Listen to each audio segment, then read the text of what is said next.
analyze your campaigns and optimize them to metrics that actually matter. Sales matters. Clicks do not matter. And you're going to get to a point in this industry where there's enough of a groundswell away from these old vanity metrics that you're going to start to look like you're not as up to date with the current state of the art as you were if you were drawing that straight line correlation between marketing and sales. Welcome to It's Marketing's Fault, the podcast where we discuss how to do marketing the right way. I'm your host, Eric Rutherford, and I am excited because I have with me Louis Rothkopf. He is the Chief Revenue Officer of Pairzon, an AI-powered customer data platform that helps retail marketers become data experts and supercharge audience targeting, customer acquisition, retention, and ROAS. Louis, welcome to the show. It is great to be here, Eric. Thank you for having me. Oh, it is my pleasure. I'm excited because as I read through your information, I was reading about Pairzon. I'm like, man, this just looks fascinating.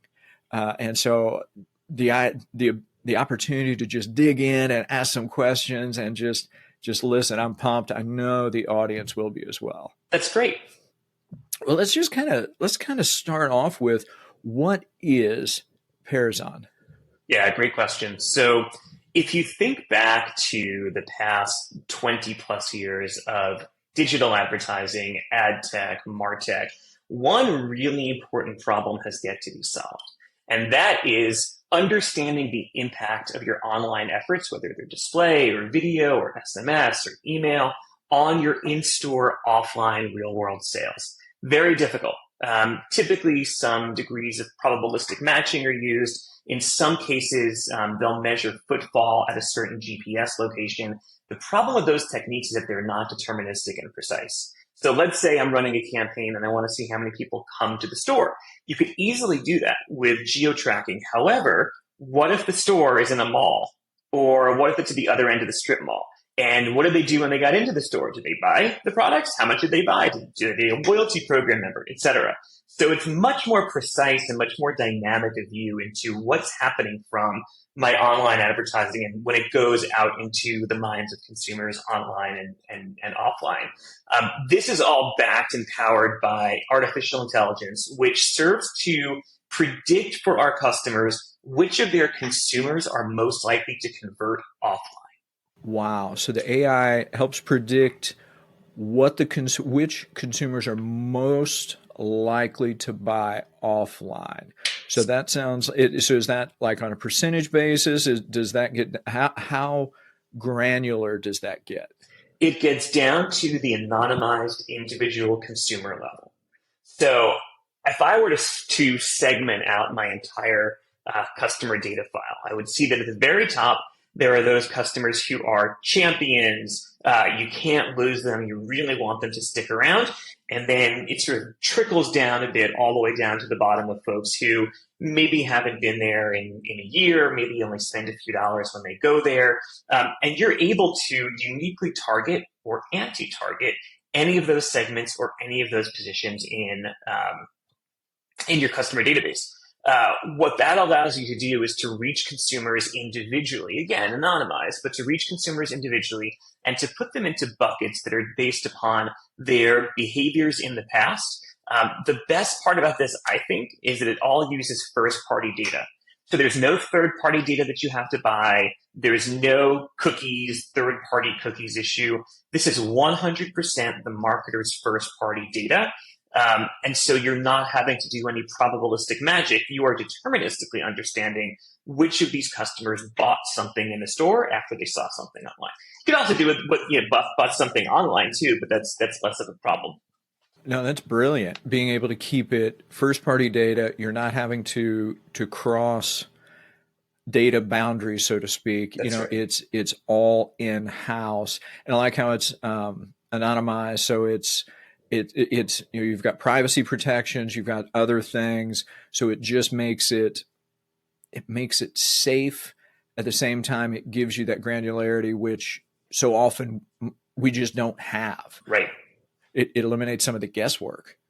It is, and I wish I could show you the platform, but there's a dashboard. It's the first thing you see when you log in, and a lot of our customers call it their morning dashboard because it is just a very, very straightforward overview of everything that's going on in your business. How many customers use your loyalty program? How many customers match between your database and trying to reach them on one of the walled garden media buying platforms? What we're able to do very, I think, uniquely is to take all of that first party data through our direct integrations into several of the POS platforms, and then push that data. Once those audiences are created, we push them to the media buying platforms, to Google, to Meta, to TikTok, so that those audiences can be activated on the retailer's media buying platform of choice. I love that because that is a gap that we so often have.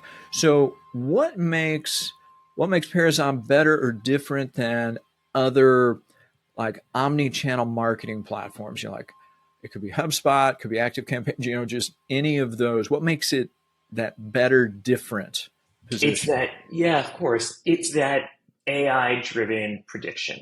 So it's very easy to, and it's funny, people ask who our competitors are, and I think our competitor is an Excel sheet. Because what we find is that most retailers are trying to get to this information, but the only path they have is to look at extremely granular and detailed data and then put that into a worksheet or put it into some visualization tool and kind of sort of do what it takes a machine, bare moments to synthesize. I like that as a former Excel person who did a lot of data analysis and reporting, and that was the tool available. Yes. I get it. So really, so that's an interesting comparison. The idea of, okay, you're taking in-store versus a big database. You're just trying to take the labor-intensive parts out of it.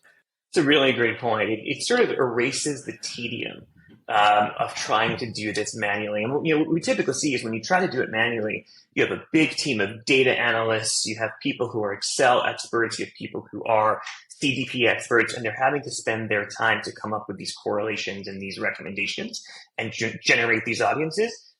It's just not practical, particularly if you're a small or mid-sized merchant and you don't have that 10, 15 person analytics team. You want to get the information you're looking to get in a simple and straightforward way. It is incredibly labor intensive. And then you hope the answers come out right and your Excel file doesn't crash or get corrupted, right. And sometimes it's just too much data for Excel to handle. That's right. Wow. So what can AI solve for marketers? What kind of marketing challenges does it do well? And where does AI not do as well within this sphere? Yeah, so I'll answer that in sort of a weird way, but I will get to it. If you think about marketing and sales in a organization, these two departments tend to be really siloed and isolated from one another.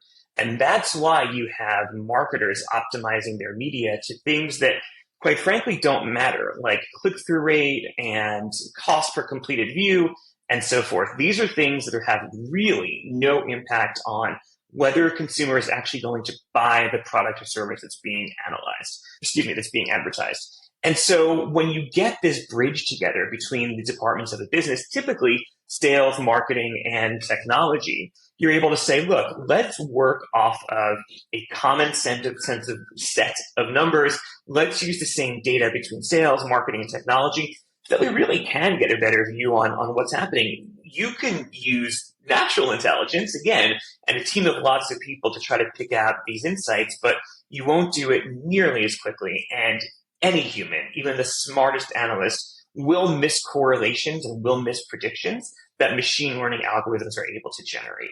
As a marketer who's worked in large companies, it's siloed. You've got marketing, you've got sales, and occasionally they meet, but usually they don't. And that is a problem, yes. Right? It's like as marketers, we we do it's best guesstimate in That's many right. cases of how to do attribution and what's going on. And then you made a really an interesting comment on click-through rate. Right. Would you elaborate a little bit on that? Because I think as marketers that in some ways we think of that as maybe not the holy grail, but very much a one of those we can't argue with click-through rate, or we have to have click-through rate, or that's like the the pinnacle. Would you elaborate on what makes it not that helpful? Yeah, so you could argue about click-through rate. We still do it today, but 25, 26 years ago when this industry was really beginning, we made a huge mistake. And we planted this seed in advertisers' minds that click-through rate was the metric, right? The KPI. And so what do publishers do? They optimize to clicks, right? If the KPI in this campaign is click-through rate, well, then let me optimize this campaign to the sections of my site that have the consumers that are most likely to click. The problem is studies have shown, going all the way back to the beginning of the industry, that there is zero correlation between people who click on ads and people who actually buy stuff. In fact, what a couple of these have found is that people who click on ads are explicitly not, in general, the people who buy stuff statistically. So if you're optimizing to a metric that you feel comfortable with, because everyone knows what click-through rate is, then you're missing everything. You're missing the sales part of it. And that gets back to the siloed nature of marketing, sales, and technology, right? So if you've got a marketing team saying, hey, my OKR for this quarter is to establish a 1% click-through rate on all of our advertising, well, now you're driving your business towards a 1% click-through rate. You're not driving your business towards sales. And at that point, what are you doing and why are you doing it? Because that's a little crazy. Another one that folks use is video completion rate. So how many people took the time to complete this video before clicking away or moving on to something else? Well, the problem is if you're basing your success of the campaign on video completion rate, then you're incentivizing the suppliers to run your video in a way where it's going to be completed almost no matter what. So maybe that video is playing below the fold on a web page, or maybe that video is running on CTV and the television's not actually turned on. So you really have to let it happen, right? You really have to look at what is the real world impact of advertising on my business. Because when you look at these older or proxy metrics or less generously called vanity metrics, you're just not driving the business forward. It feels good, but it's not accomplishing anything. That's fascinating. It really is. And we've just gotten stuck in our ways, or is it because it's an easy thing to measure in terms of how our systems are set up, whereas the moment you get away from it, attribution gets a little bit murky and gray and a little bit harder to come by? Yes. I'm just curious. Yeah, it's very interesting when you look at sort of the deterministic side and understanding what happened in this campaign. It is very easy for you to measure impression and clicks. It's the same thing we did in 1999 as we do today, right? Impressions and clicks. So I think it sticks around because it's really ingrained in people's minds, right? Agencies are evaluated based upon metrics like click-through rate and cost per completed view. And at the risk of sounding like a broken record, this is why it's so important to have a connection between sales and marketing, because you've got the sales organization worrying about how many products you sold, which is kind of an important thing. To get the marketing organization trying to optimize to marketing metrics, and it just is imprecise as heck when you're not tying your advertising to sales. It sounds, elementary and obvious, but it's very uncommon. Wow. No, and I appreciate you going into that because we are bombarded and measured by click through, view duration, all of those things. Mm-hmm. It sounds like we're trying to climb a ladder that's up against the wrong wall. It's like, what are you doing? And I think if you were to pull one of these folks into the coffee break room and say, like, what are you doing? This is crazy. They would say, well, it's in my goals to have a high click-through rate. And then they would say, it's in my boss's goals. It's in my agency's goals. And then all the way to the client side, the marketer has a goal of click-through rate improvement. And, maybe you'll get some signal from it, but it's just too divorced from the real world to make any, I would argue, to make any media planning decisions based upon it. No, wow. I think I appreciate you going into that. I appreciate the insight because that makes total sense. And then, so let me ask this: what makes it so important for marketers, um, now that we've got the AI technology, now that it's going, as it's iterating and it's more available, to I'll say non-techie people, for lack of a better description. There's just a lot of opportunities there. Um, what makes that AI so important in order to predict best customers? I'd love to hear your thoughts on that. Yeah, so what we typically do is ask our customers for 1 to 2 years of transaction data. So we'll use that data to train the AI on what are these customers doing? What is the correlation between products they bought and adjacent products on the shelf or online? How much are they spending? What are they getting paid with? Is it credit card? Is it cash? Right? And so all of these data that are taken into the AI and sort of churned through, talk, show me what's happening with this customer's client base. Show me what people are doing. How often are they coming into stores? And we'll use marketing models like RFM, recency, frequency, and monetary value, to sort of stack rank these consumers and then predict which of them are most likely to become customers, or which of them are most likely to come in store and retain themselves as a customer. It's also very important to do the opposite, right? So I think one thing that everybody who has ever used the internet would say is, I was shopping for a pair of shoes and I went in the store and I bought my shoes, but I am seeing that shoe ad everywhere I go on the internet.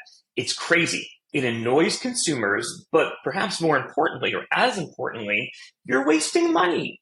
Because if you're running this ad to someone who has already bought the shoe, what are you doing? Like it's literally money that you are wasting. And so targeting based upon those who are likely to convert, and then detargeting those that are not likely to convert, perhaps because they just bought something, is critically important in managing your media budget, right? It's the old Wanamaker quote of half my advertising is work. There's no reason for that to be a thing any longer, right? There's no reason to not know precisely which of your advertising is working so that you can optimize it and manage towards it. I'll keep the company nameless right now, but I have gotten emails from companies on products that I have recently bought, asking if I want to essentially buy the same thing again or something similar.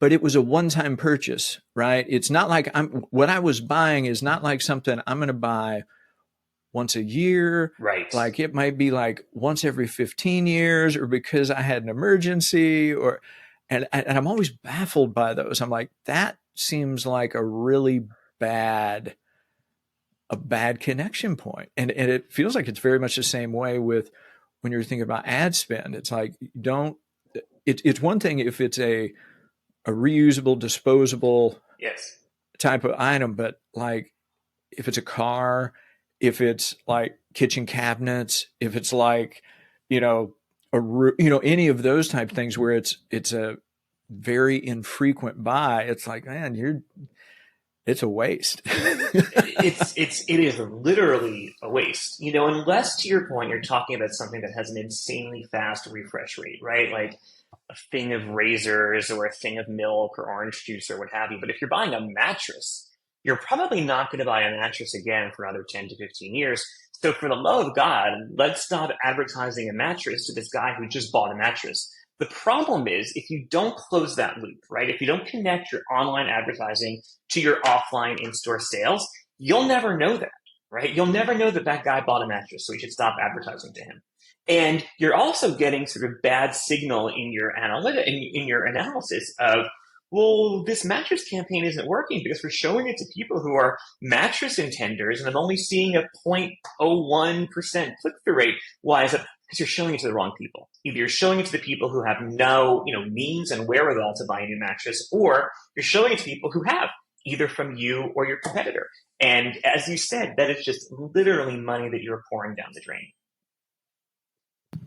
Wow. And that it's when, as you describe it, it really is just a closing the loop on making that connection to be able to omit these particular audience, customer, people, ultimately saving you money, making your system work faster, and making your numbers more accurate. Yes. Now, that's not to discount the impact of branding campaigns on digital advertising, right? And so, yes, you want to remain top of mind, but I am a believer in the axiom that all advertising is performance advertising. Even if you call it a brand campaign, the agency, the marketer is still backing it out to direct response metrics. So, branding is important, but again, when you're focusing on you're a mattress sales store, you should probably put this person out of your active column for 5 years at least, 6 years. If you are a pillowcase company, maybe it should be 1 year, right? And if you are a grocer, a lot of our customers are grocers. It could be as minimal as a day, a week, whatever the refresh cycle is on groceries. So it really comes down to product type, on who your customers are, what their purchase patterns are like, That's and then right. just go. It's not like an industry standard. It's very much unique to your business case. And that gets into your previous question, right? About like what happens when you take all these data, you mush them together into an AI, and sort of answers get spit out. How are those answers spit out? It's by analyzing those years of transaction details along with ideally a live or daily feed of your ongoing transactions, specifically so that you're able to move people into different buckets of marketing. And you can create a segment out of any bucket, right? You can create a segment and push it to the media buy that consists of really strong customers or really not strong customers who need activation. You can also create segments based upon any dimension that you're collecting at the cash register. So color of the item, price of the item, is the consumer a loyalty program member? Do they live within 25 miles of the store, right? So all of these things are taken in concert in a way that humans really can't do. And that's the promise and the benefit of AI, I think. I'd agree. It's, and that was something in the past when I was trying to do some attribution and other things like that. I always felt like I needed more levels of understanding. Like, Yes. If you go back to that Excel example, Excel is two-dimensional. Like I felt like I needed like 5 dimensions Yes. almost just to be, because there's no way to, even with like SQL and other things, there's no good way to line some of this up Yes. to get those attribution answers. And so it sounds like with some of the AI programming, with some of the AI options out there, what you were able to do then is really take what you couldn't physically line up and now connect the dots. That's exactly right. And you make a good point. For years, trying to get data out of your database, such as your shopper database, requires that you learn SQL, right? And put together these queries. And there's usually like one person at the company who knows SQL, and you bother him or her all the time. Within our platform, it's all simple English language Boolean, right? So I want to reach people who are loyalty program members, right? Who do live within 25 miles of the store and who do have children. And I explicitly don't want to target people who have bought a product from me in the last month. Making these up, but you can create those segments and then segments of segments. See the size of that audience, and if it's significant enough, push that audience directly out to your media buying platform to activate. Wow. So it's almost like, I don't know if it is just almost like point and click and drag and drop. Yes. Well, okay, that's brilliant. That is light years ahead of running SQL code I think so. Everything else, because it puts it in the hands of people who don't have to be so technically focused. Yes. Yes. That's huge. How can you, I guess, let me try this question. So this idea of lookalike audiences, I had seen that. What are they and how are they helpful? Would you just go into that some? I can. I wish I had a whiteboard, so I'll see if I can do this in the air. So you've got what's called a seed. You've got your deterministic match of this consumer likes to buy soy milk, right? And so now you know the consumer, but you do a query of your database and you see that only 1,000 consumers really making these up, really like soy milk. And so that's not really big enough to have a ad campaign against. You might as well just, the old joke is pick up your phone and call those 1,000 people and try to sell to them. In order to make critical mass where it makes sense to run a media campaign, we look at lookalikes as a model of people who express similar attributes to those that were in the seed population. Now, how similar and how precise is really where you have to make a decision between accuracy and scale. So you know those first 1,000 people, like you literally know that they bought soy milk in the last month. You don't know all the other people on the internet, but you can say, I want to find people who exhibit many of these same behaviors and many of these same attributes. Now, I mentioned you're sort of facing the tension between accuracy and scale. So you want to reach 100,000 people who may like soy milk. Yeah, like you can use that seed population to build a lookalike audience of people who look like people who buy soy milk. But once you get to 100,000 people, 1,000,000 people, the number of people that you're identifying incorrectly is going to increase. And so imagine a slider all the way at the end of accuracy and then all the way at the other end scale. And you just have to pick the point that you're most comfortable with as a marketer between accuracy and scale, such you say, maybe this is 90% accurate, but it's worth it. It's worth losing that 10% if I'm hitting 90% of my target consumers anyhow. That's fascinating. And it sounds like then it could depend on the product and maybe the revenue from that product as to where you want to be on that sliding scale. Right. That's right. So if you're selling higher end items, it's okay to have a slightly bigger audience simply because the money you will make off those sales will recoup your ad costs versus if you're selling, soy milk, you need a narrower population. Is that something where is that like trial and error where you're like, okay, I'm going to look at this, I'm going to take my best guess scenario, let's say, and that I want 90% similarity. That's right. And then you try that, and then you say, okay, that either I want more or the same or less. Is that how that works? That's exactly right. So you take a look at your seed audience. Let's say you're running a campaign and you want it to be a 100% deterministic match campaign, no probabilistic matching, no lookalikes. I just want to reach these people.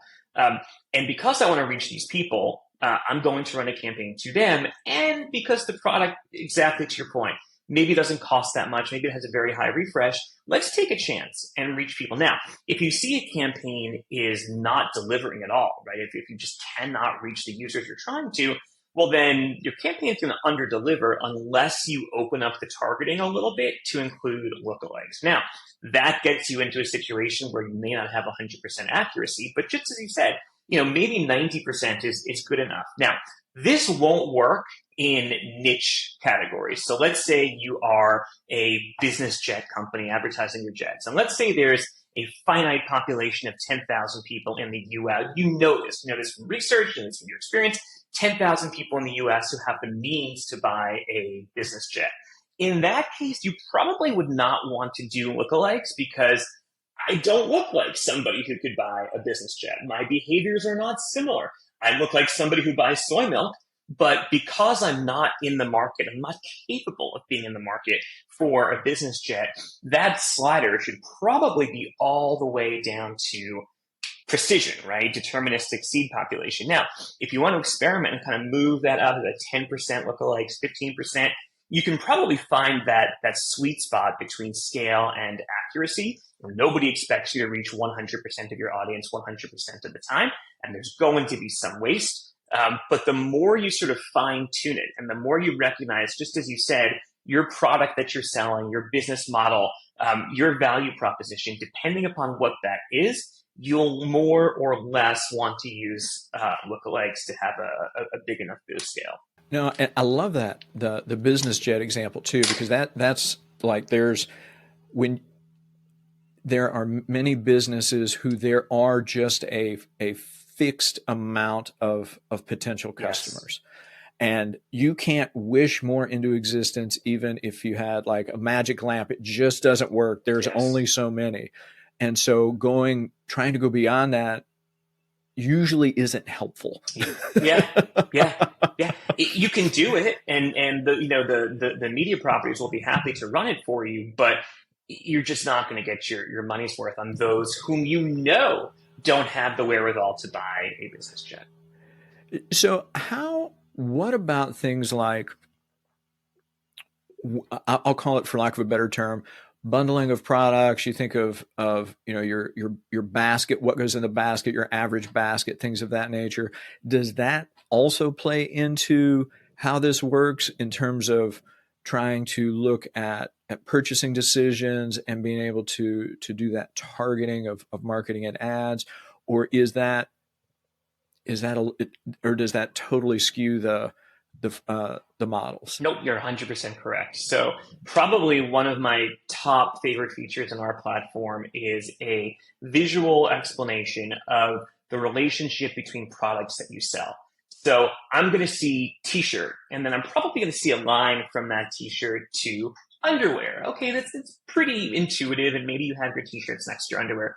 But what if I also see a correlation between t-shirts and blue sneakers? Well, I didn't know about that. I mean, that's the sort of thing that a machine can pick out. And so it probably makes sense in that case for me to put t-shirts next to blue sneakers in my store, because why wouldn't you? And then online, put t-shirts, when someone puts a t-shirt in their cart, I'd like to recommend that you also consider these blue sneakers. Again, it's all about taking the data that you as a marketer have and just squeezing every little bit of use out of it. And those uses are not always immediately apparent. That's fascinating. I mean, that is so fascinating. And it just sort of blows my mind, because those were some magic numbers, right? That 10 years ago, you couldn't find. No. Like, they just weren't there. It was not possible to be able to get that attribution. And so I imagine then a lot of the businesses who work with you, they, for lack of a better term, it's almost like they find this surprise correlation between items. Any examples of that? I'm sorry, I'm geeking out. I'm having a moment where I'm like, that's brilliant. Oh my word, I'd love to hear more. Many of the examples are evident, right? So things like t-shirt and underwear, that's not really surprising. I don't have a specific example off the top of my head, but let's say it's back to the example of the t-shirt and the blue sneakers. You probably would not know that. Even if you are an expert merchandiser, even if you run your store tight ship, you're still probably not going to know all of those correlations. But why not put those correlations to work for you, even if you don't understand at an intellectual level why t-shirts are associated with blue sneakers? They are, for some reason. So take advantage of it. It's true. You don't have to know why. You just need to know that it happens. That's right. It happens. And then I'm assuming you can throw seasonality into that mix, as far as, even on week, prior year to current year, from a day by day, week to week basis as well, that you can add another layer of complexity on that, depending on your product mix. That's right. That's awesome. Wow. Okay. My head's spinning. This is just so cool. So let me ask one other question, because as we're dealing with tech companies, as you're dealing with AI, this is much more than I mean, this is global in terms of reach. That's right. So what challenges or advantages, it could be, it's just different sides of the same coin, is there with bringing foreign tech startups to U.S. customers? Because I know there are like a couple of like keywords that sort of send panic through some people, not all people, but AI is one of them. Some people are fine. Some people go running and hiding in their closets. If you're in the U.S., there are some people who are fine with globalization, others who get a little nervous. So what are some of the advantages or challenges to bringing those in? What's that look like? I mean, I'll use ourselves as an example. The company is based in Israel. We have a lot of customers there. We've been around for about 2+ years. And we're bringing the business into the U.S., exactly as you asked. And so my charge is to bring the same quality of information that we brought to our customers in Israel and Europe into those in North America. The opportunity is you get to say, let me take a step back. It's very difficult as a new company, as you know, to get people to take part in what you're selling. You'll say, let's do a pilot. Well, who else are your customers and what? It's very, very difficult to launch a business in the US, especially from a cold start. The benefit that we have, for instance, is that the business has existed in Israel for the last 2+ years, in Europe. And so it's been put through its paces. Many US companies, their local Israeli equivalents or the local Israeli divisions are our customers. So there's a lot of that connectivity between what did we do, what did we learn in the lab in Israel, and then as we commercialized in Israel, what did we learn there, and what are the bugs that we saw, what are the problems with the models that we saw, and now that we've done all of that learning over the last 2-3 years, it not only benefits our current customers, but it gives us a lot of strength when we come into the US and say, we're new to you, but we're not really new. And here's sort of a list of the case studies. Now, to get back to your core question, which is, is AI scary, and is it scary when it comes from a different country other than where the marketer lives? And I mean, is the internet scary? Like, the internet's a little bit scary if you don't use it the right way. And, that's why there's laws and that's why there's regulation. AI, of course, is badly regulated, not regulated today. And so I think you're going to see a world in which, just as there are laws around consumer privacy online and child protection, I think it's fairly obvious that we will see legislation around AI and the permitted uses and not. And just like anything else, you're going to have companies that are good corporate citizens and don't use AI for nefarious purposes. And then you're going to have bad actors who do. And it's just a matter of differentiating between good and wasteful or bad AI. I'm not one of those people who believes that the robots are going to come rise up and take over society, but AI is only as good as the data you're putting into it. So you still need to make sure that the input and the training is accurate and useful, or you're just going to get garbage out. And that's a good point. It's just a tool, right? AI is just a tool. Like, it's like a hammer. It's like whatever. It's just neutral. It's like Excel. And so it's just better. Yeah, it is. And so, but what you said about the training of the data, garbage in, garbage out. That's the other thing, is like just being very cognizant of what's going in and making sure that it's good. That's because right. I mean, anybody can create, forever. You can create a spreadsheet, you can create a database, you can do whatever. But man, messy, dirty data it's just a nightmare. Yes.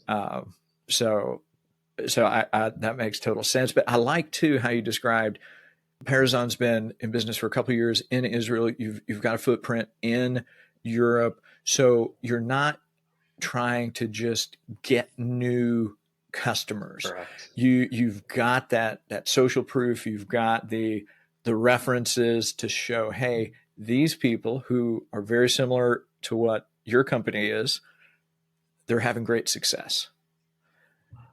That's right. And I'm sure too, as you deal with global companies, some of them are probably already working with those same companies in Israel, in Europe, and everywhere else. And so it's a really easy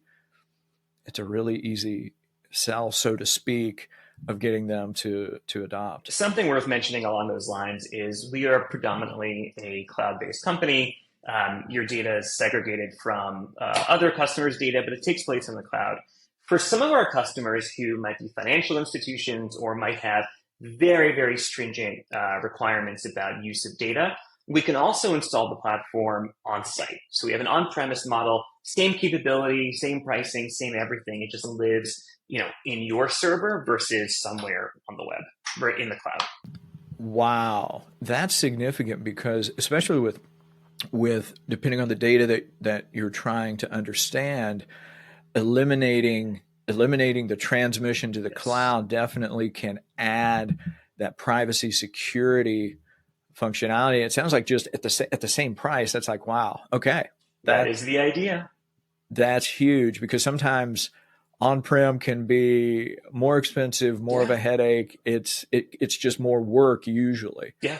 Let me ask, just as we're wrapping up here a little bit, one takeaway you would like to leave listeners with who are, as maybe they've been listening through and they're like, wow, this sounds awesome. Just any takeaways you'd like to leave with them? Yeah. So for goodness sake, I hope you work with us. Either if you work with us, if you don't work with us, I implore you, Mr. Ms. Marketer, analyze your campaigns and optimize them to metrics that actually matter. Sales matters. Clicks do not matter. And you're going to get to a point in this industry where there's enough of a groundswell away from these old vanity metrics that you're going to start to look like you're not as up to date with the current state of the art as you were if you were drawing that straight line correlation between marketing and sales. So just be on top of your metrics. Don't fall prey to old, inaccurate thinking. That's right. Just do the best attribution. That's right. Louis, this has been awesome. For people who want to know more about you, want to know more about Pairzon, where do you want them to go? So Pairzon, that's Pairzon.com is the website. There's a link there for more information. We'd love to talk to you. And if anybody wants to talk to me personally, it's at Lewis, LEWISNYC. Excellent. So for everybody listening, we're going to drop all that in the show notes. Please check them out. Man, this is like, all I'm thinking is through this conversation is, where were you 10 years ago? Like that's all I could think of. It's like, oh wow, this would have been crazy good when I was doing more of the data side. Yes. So Louis, this has been incredibly informative for me. I've loved this conversation. Thanks for joining me today. My pleasure. Thank you for having me.